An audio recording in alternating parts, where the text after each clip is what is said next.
सबसे अच्छी देन है। वी आर फॉर्चुनेट कि हमें इस रोल को निभाने का मौका मिला। M I right?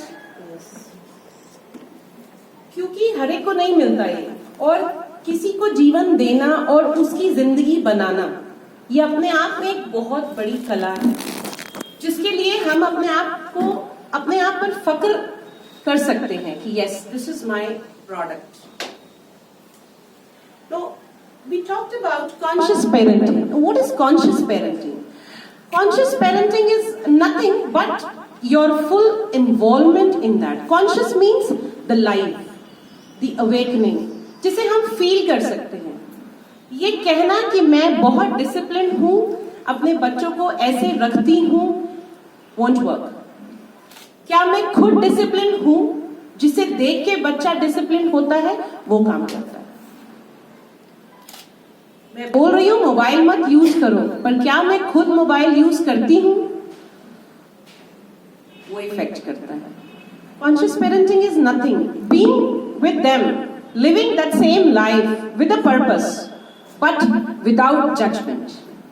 You don't need to judge the child. एक बच्चे को नहीं पता अच्छा क्या है, बुरा क्या है, गुड, बैड, राइट, रॉन्ग, ये चार शब्द जिंदगी से हटा दीजिए अगर एक बच्चे को पालना है तो। ये सही है, ये गुड है, ये बैड है, उसको क्या पता? ये तो आपकी डेफिनेशन है।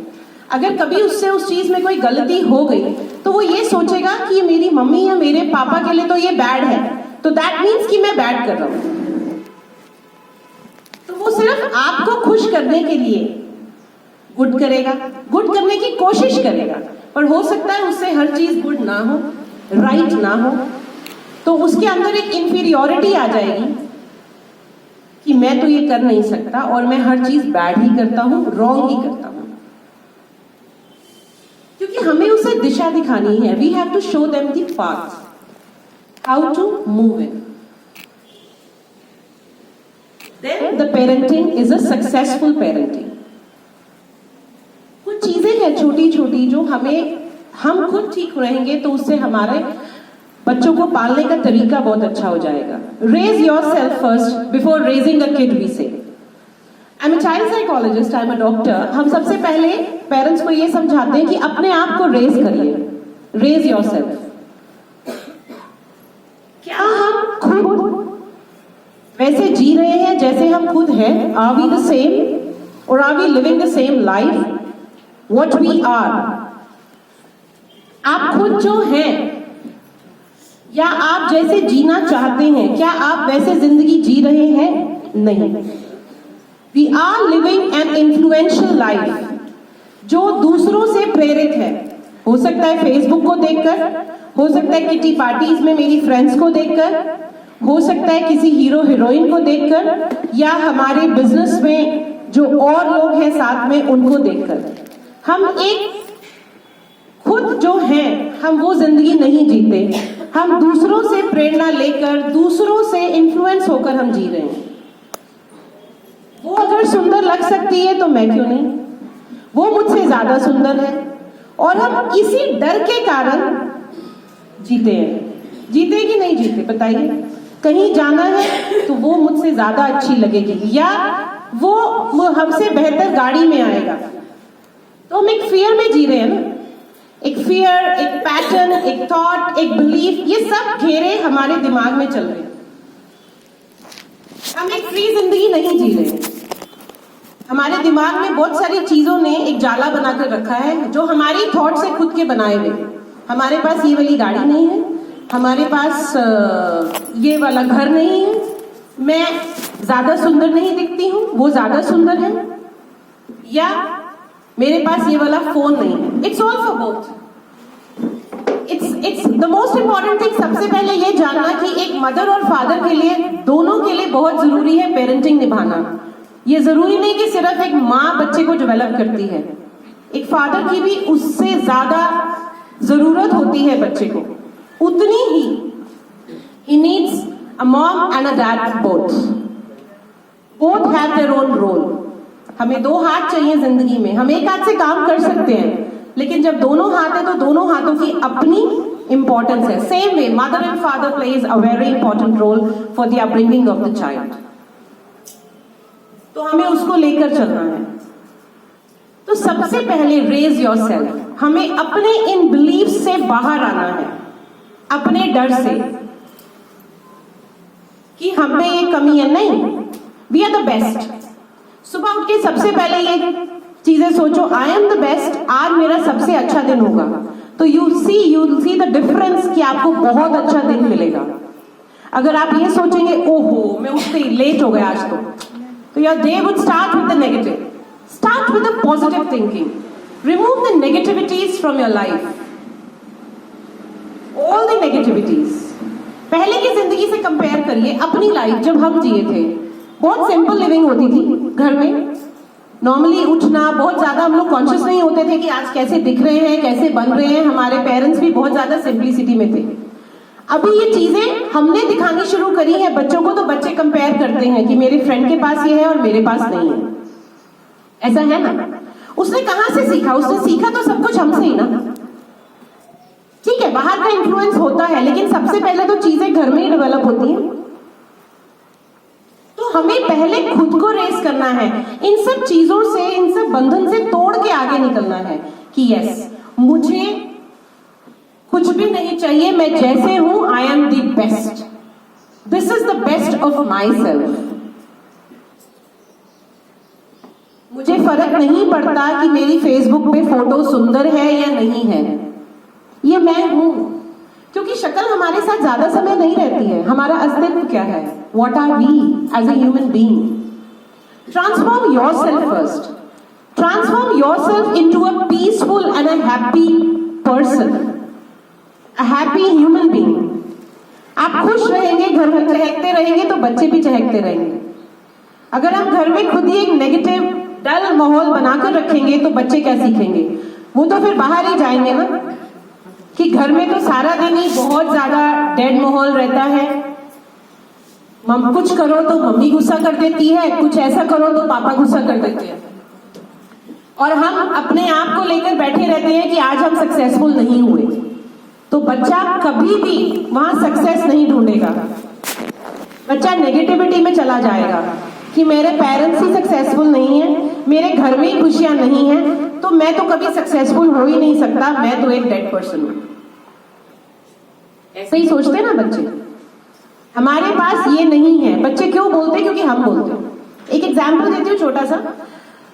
डॉक्टर सबको बोलते हैं आजकल वॉक कीजिए, एक्सरसाइज कीजिए, हम लोग एक ही जवाब देते हैं, टाइम नहीं है। आप बच्चे को एक चीज बोल के देखो, बच्चा भी यही बात बोलेगा, मेरे पास टाइम नहीं है। तुमने ये काम किया, नहीं टाइम ही नहीं मिलता। क्लास में आई गेस टीचर्स पूछती होंगी कि कल तुमने ये किया था, नहीं टाइम नहीं था। उसने कहां से, उसको क्या पता टाइम क्या है और क्या नहीं है। This is I am talking about the toddlers, जो हमारे 2 से 5 साल 6 साल वाले उम्र वाले बच्चे, जहां पे हम उन्हें डेवलप करते हैं।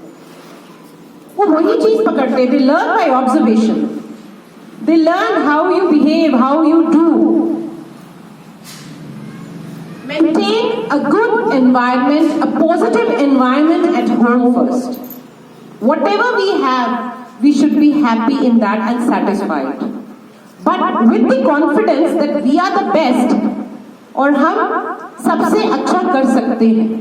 सबसे पहले अगर हम अपने बच्चे को एक अच्छा इंसान बनाएंगे और एक अच्छे थॉट्स के साथ बनाएंगे, तो वो जिंदगी में कभी भी हार को इजीली एक्सेप्ट करेगा अगर उसको मिलती है, और उससे ओवरकम होगा। आजकल पेरेंट्स बच्चे को हार का सामना ही नहीं करने देना चाहते। वो स्कूल में रैंक कंपटीशन में सेकंड आ गया तो सेकंड क्यों आ गया? भाई मेरा बच्चा तो कुछ आया ही नहीं, उसके साथ वाला बच्चा है जो वो सेकंड आया या वो फर्स्ट आया, मेरा बेटा तो बहुत स्ट्रेस में आ गया। अभी बच्चे को क्या पता स्ट्रेस क्या है? स्ट्रेस में तो आप आ गए और आपने उसको डाल दिया, क्योंकि आपकी इंसल्ट हो गई ना दूसरे सब पेरेंट्स के साथ डिस्कस करने में कि मेरा बच्चा फर्स्ट नहीं आया या मेरा बच्चा कुछ नहीं आया। So what? Let the child learn from that, let the child move on from that phase. उसको सिखाना है कि अगर तुम यहां नहीं कर पाए तो बहुत अच्छी तुमने कोशिश करी, मोटिवेट दैट चाइल्ड। हम थोड़ी और कोशिश करेंगे जिससे हम अगली बारी और आगे जा सके। बच्चे ने बोला ये मेरे को मैथ्स करा दो, मेरी तो मैथ्स बहुत खराब थी, मुझे तो मैथ्स आता ही नहीं था, बस हो गया काम। बच्चा क्यों करेगा जब आप ही को नहीं आता था? Powering off. Am I right? बच्चा क्यों करेगा मैथ्स जब आप ही को नहीं आता था? मैंने बच्चे को बोल दिया तो उसको क्या जरूरत है मैथ्स पढ़ने की, क्योंकि मम्मी और पापा को तो आता ही नहीं था, तो मैं भी वैसे ही ठीक हूं। We expect them to do what we have not done. आज के पेरेंट्स के साथ क्या है, कॉम्पिटिटिवनेस है। मेरा बच्चा डांस भी कर ले, इंडियन आइडल देख के सिंगिंग भी सीख ले, मेरा बच्चा कराटे भी कर ले, ओ पड़ोसी का बच्चा स्विमिंग करने जा रहा है तो स्विमिंग में भी भेज दो। अभी उस बच्चे को खुद क्या पसंद है पहले वो देखिए। Don't impose the things on them. I am sorry, आपको मेरी बातें थोड़ी सी हार्श लगेंगी, लेकिन इस चीज को आप समझ के देखिए प्रैक्टिकली कि क्या ये चीजें सही हैं। हम जरूरत से ज्यादा अपने बच्चों को आजकल इम्पोज कर रहे हैं चीजें, सिर्फ अपनी शान के लिए, सिर्फ अपनी उसके लिए। I have 2 kids. My daughter is 16 plus, my son is 12 plus. My daughter is very good in dancing, but my son is dumbo in dancing. उसको डांस के लिए बोल भी दो तो वो कभी नहीं सोचता, but he is good in singing. So I have to accept कि all of them are different. हम पौधों को पानी देते हैं, पेड़ को शायद हम लोग 10 लीटर पानी देते होंगे, लेकिन 10 लीटर पानी अगर हम रोज के पौधे को दे देंगे तो वो बेचारा मर जाएगा। दोनों ही पौधे हैं। हर चीज, हर इंसान की अलग अलग खूबी है। हमारे में भी, बच्चों में भी वही चीज है। उन्हें ग्रो कीजिए एक ऐसे एनवायरनमेंट के साथ जिससे वो लाइफ को, इस कॉम्पिटिटिव वर्ल्ड को पॉजिटिवली ले सके और उसमें जी सके कि यस मैं ये कर सकता हूं। सबसे पहले हमारा एम होना चाहिए कि उसको हम एक अच्छा ह्यूमन बीइंग बनाए, एक अच्छा इंसान बनाए। बाकी सब चीजें बाद में। अभी we were discussing about, ma'am discussed a very good point that हम लोग जब हमारा टाइम था, we used to love these are national festivals, independence day, republic day. आप लोग ने भी ये फेस्टिवल्स मनाए होंगे। एक जोश होता था कि सुबह सुबह 7 बजे स्कूल जाना है, मार्च पास्ट होनी है, हमें झंडा फहराना है अपना, हमें ऐसे कपड़े पहनने हैं, हमें ऐसे। आजकल के बच्चों को I don't want to go to the parade, it's so boring. बल्कि पेरेंट्स अब ये सोचते हैं कि इसके साथ एक छुट्टी क्लब करने को मिल जाए तो हम बच्चे को बाहर घुमाने ले जाए, बॉम्बे ले जाए, गोवा ले जाए, मसूरी ले जाए, शिमला ले जाए। दे don't know the importance of these national festivals, क्योंकि हम ही ने नहीं सिखाया ना। हमने एक कल्चर दे दिया उन्हें कि मॉल जाना ज्यादा बेहतर है रादर देन मंदिर जाने के। तो वो मंदिर नहीं जाता बच्चा तो पेरेंट्स बोलते हैं तुम पूजा नहीं करते हो। हम ही ने तो दिया है ये सब कुछ उन्हें। रिलीजन के लिए भी उन्हें बहुत ज्यादा मत कीजिए। Let them realise what is God, does it exist और नॉट, फिर बच्चा जिएगा। छोटे बच्चे बहुत ज्यादा क्वेश्चंस पूछते हैं, बहुत ज्यादा पूछते हैं क्वेश्चंस। हम इरिटेट भी होते हैं उनके क्वेश्चंस से। हम इरिटेट होते हैं ना। They ask number of questions. Please चुप हो जाए, मुझे खाना बनाना है, प्लीज मैं ऑफिस का काम कर रहा हूं। It happens. No. Let them ask questions. It's you who has to fulfill their answers. और उनका एक क्वेश्चन पूछने का नजरिया जो है वो सस्पिशियस नहीं होना चाहिए, शक के घेराव में नहीं कि आप ऐसा क्यों करते हो मम्मी, नहीं।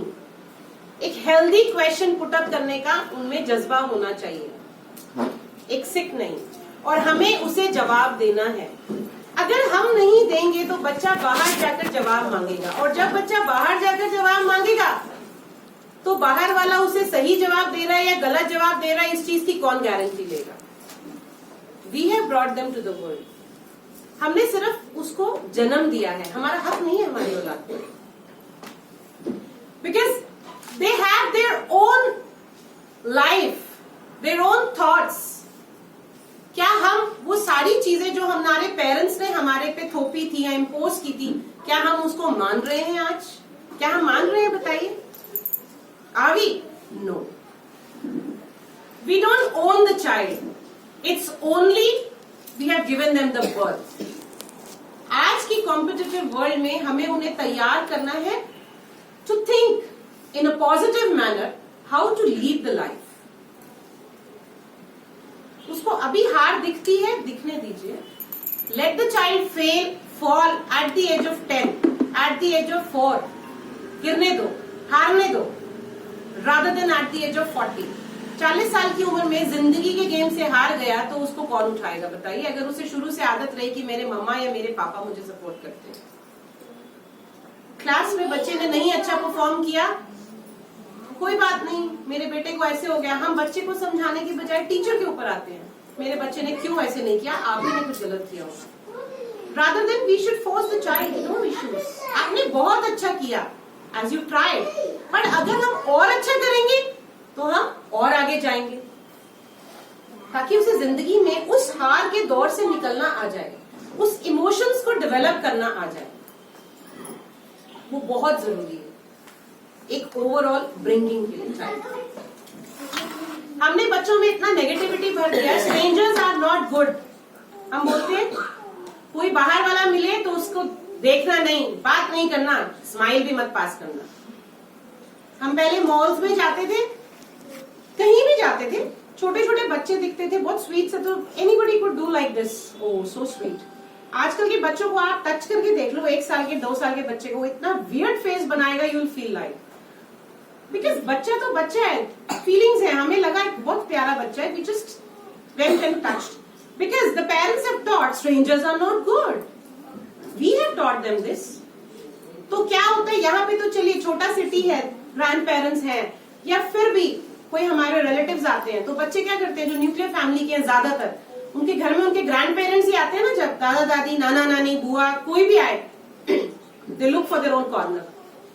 वो अपना कोई टॉय उठा के या मोबाइल खींच के अपना कमरा ढूंढेंगे या अपनी जगह ढूंढेंगे जहां पे कोई डिस्टर्ब ना करे, नहीं तो मॉम का अपना सूट कपड़े खींचेंगे, because they don't know who are grandparents, they know they are strangers, क्योंकि 6 महीने में एक बार देखा है तो उसके लिए तो वो स्ट्रेंजर ही है। वो बाद में ग्रैंड पेरेंट्स, ये जो रिलेटिव्स होते हैं, स्पेशली ग्रैंड जो अपने own, they spend time with the patience बच्चे के साथ, तो बच्चा धीरे धीरे उनके साथ घुलता है। हमारे साथ अब कंपेयर कीजिए क्या होता था, हर चीज लाइफ की अपने अपब्रिंगिंग से कंपेयर करेंगे तो प्रैक्टिकली सब कुछ सामने आ जाएगा। कोई मेहमान आता था तो हम वहां सोफे से उठते ही नहीं थे कि हम भी समोसे यहीं खाएंगे, बिस्किट्स यहीं खाएंगे, we won't get up. Am I right और wrong? We never used to get up, it was like that yes we will be here because guest आ रहे हैं, गेस्ट तो हमारे घर आ रहे हैं, तो हम भी तो एक इम्पोर्टेंट पर्सनालिटी में वहीं बैठना है, जम के उठना ही नहीं है। आज के बच्चे को आप बिठा के सिखा दो, क्योंकि हम ही ने उसे सिखा दिया स्ट्रेंजर्स आर नॉट गुड, तो वो लाइफ में क्या करेगा, जब पढ़ाई करने के लिए भी बाहर जाएगा वो सबको नेगेटिव निगाह से देखेगा, ये सब स्ट्रेंजर्स हैं। हो सकता है ये मतलब के लिए मेरे साथ दोस्ती कर रहे हो, उसको तो दोस्ती में भी मतलब लगेगा, क्योंकि ये हमने उसके अंदर बीज डाल दिया है कि स्ट्रेंजर्स आर नॉट गुड। वो सबके साथ फ्रेंडशिप करेगा, लेकिन मन में कहीं ना कहीं 100% तो नहीं देगा किसी भी रिलेशन को, कि हो सकता है कहीं ना कहीं मेरे साथ अपना मतलब निकाल रहा हूं या अच्छा ना हो। ऐसा है या नहीं है? जो आजकल बच्चे कॉलेजेस में आप बड़े बड़े देखो, न्यूज आती है, ये सब इन्हीं चीजों का परिणाम है, because they don't know how to adjust. When we talk about social emotional relationship, सबसे इंपॉर्टेंट फैक्टर बच्चों के लिए सोशली सबके साथ जुड़ना, इमोशनल फीलिंग्स के साथ रिलेशनशिप संबंध बनाना, कि बच्चा आज अगर किसी नई जगह पर है तो क्या बच्चा किसी को नमस्ते या हेलो या हाय बुलाता है, या कोई और उसको बुलाता है तो क्या बच्चा उसको अच्छा तरह से रिस्पॉन्ड कर रहा है या नहीं। एम्पैथी, क्लास में बच्चा आता है, फ्रेंड्स हैं, आजकल बच्चों में जेलस बहुत ज्यादा हो गया, जेलसनेस, उसके पास ये वाला इरेजर है मेरे पास नहीं है। पहले ऐसा होता था कि छोटे बच्चे नॉर्मल थे, हंसते खेलते, लेकिन अभी पेरेंट्स ने छोटे बच्चों को प्रिंस और प्रिंसेस करके ना बहुत ज्यादा ऐसे रख दिया है कि यस तुम ही तुम हो और दुनिया में कोई नहीं है, तो they don't feel like anybody is beyond me. तो बड़े लोग क्या करते थे, पहले छुपाते थे, प्री टीन्स और टीन्स में प्रॉब्लम थी, they used to hide the things, parents से छुपाया जाता था। अभी छोटा बच्चा छुपाता है, आप एक्सपीरियंस चेक करना, बच्चे को किसी का इरेजर पसंद आएगा तो वो इरेजर उठा के चुरा के अपने बैग में ले जाएगा कि कोई नहीं देख रहा। ऐसा होता है, बहुत रिच फैमिलीज के बच्चे भी ऐसा करते हैं, बिकॉज दे वांट दैट। घर नहीं बताते, टीचर को नहीं बताते, it's like maybe in some day few days you can get up, क्योंकि आप समझ सकते हैं, तो बच्चे छुपाते हैं चीजें, दे डोंट टेल। जेलसनेस आ चुकी है, वो मेरे से अच्छा लिख रही है, उसको धक्का दे दो, कोई बच्चा हेल्प के लिए मांगता है, आजकल के बच्चे नहीं हेल्प करते, they are like I am the one, घर में मेरे पास सब कुछ है, I am the prince, I am the princess, I am the boss, it's like that. और वो धीरे धीरे यही ट्रेड्स उसके फॉलो अप हो जाते हैं जो वो पेरेंट्स के साथ भी फॉलो करते हैं और बाहर के लोगों के साथ वो फॉलो करते हैं, सेम ट्रेड्स, कुछ चेंज नहीं होता। जब छोटों के साथ अपने फ्रेंड्स के साथ ऐसे है तो स्टेज बाय स्टेज ऐसे ही बन जाएगा, वो नेचुरली ऐसे डेवलप हो जाता है कि मैं ही मैं, the ego is formed because the same ego they look in you also, the same ego. To teach them social emotional relationship. We train the teachers also to do the same. किसी को help चाहिए तो बच्चा please पूछे, उसको help चाहिए, बच्चे मदद नहीं मांगना चाहते आजकल, please, thank you, sorry, they don't want to use, please मुझे ये दोगे, बच्चा नहीं बोलना चाहता। वो आजकल उठा के छीनना चाहता है, अपने साथ वाले बच्चे की टेबल से पेंसिल उठा लेगा, ना थैंक यू बोलेगा ना प्लीज बोलेगा। हमको उसे सिखाना है कि अब तू आस्क, और किसी से मदद लेना कोई बुराई नहीं है, वेरी इंपॉर्टेंट, कोई बुराई नहीं है मदद लेना। और मैंने उसका यूज किया तो उसको पलट के मुझे थैंक यू बोलना है, I have to say thank you to them. We have to generate the emotions, the bondings within the child. 2 से 5 साल की उम्र में एक बच्चे की जड़ें मजबूत होती हैं। जो भी आपने 6 साल से पहले बच्चे को सिखा दिया वो सारी जिंदगी ताउम्र उसके साथ रहता है। You cannot change that values or that memories what you have given in these 4 to 5 years. हमारी साइकोलॉजी में बोला जाता है अगर किसी बच्चे को अपना ब्रेन यूज करना सिखाना है कि एक साइकोलॉजिस्ट को देना है, साइकोलॉजी सीखने के लिए, give them before the age of 7। 7 साल के बाद हम बच्चा लेके नहीं बदल सकते क्योंकि 7 साल तक उसका ब्रेन डेवलप हो चुका है। 7 साल तक बच्चा सीखता है, सेम उसी तरह जैसे हम एक पौधा लगाते हैं, सबसे पहले बीज डालते हैं, हमें उसको ध्यान रखना है, ज्यादा पानी डालना है या कम पानी डालना है, खाद डालना है, कब डालना है, कैसे डालना है। अगर उसकी जड़ें लगने में, जड़ों में कीड़े लग गए तो सारी जिंदगी जब वो पेड़ बन के फल फूल देगा तो हमें उस पर दवाई का छिड़काव करना है क्योंकि कीड़ा तो जड़ में है, वो कीड़ा तो ऊपर आएगा ही आएगा। क्या हम उस कीड़े को रोक सकते हैं? नहीं। क्या हम जड़ को बदल सकते हैं? नहीं। बाद में किसी शाखा पे, एक ब्रांच के ऊपर पेड़ की कोई कीड़ा आ जाए तो उस शाखा को काट सकते हैं। बच्चे ने बाद में कोई चीज, बड़े उम्र में आके कोई चीज गलत सीख ली तो हम उसको सुधार सकते हैं, लेकिन क्या हम जड़ को खत्म कर सकते हैं? जब हमने जड़ में दवाई लगाई तो पेड़ सड़ जाएगा। तो same is the root, this is the root development of the kids. We have to develop the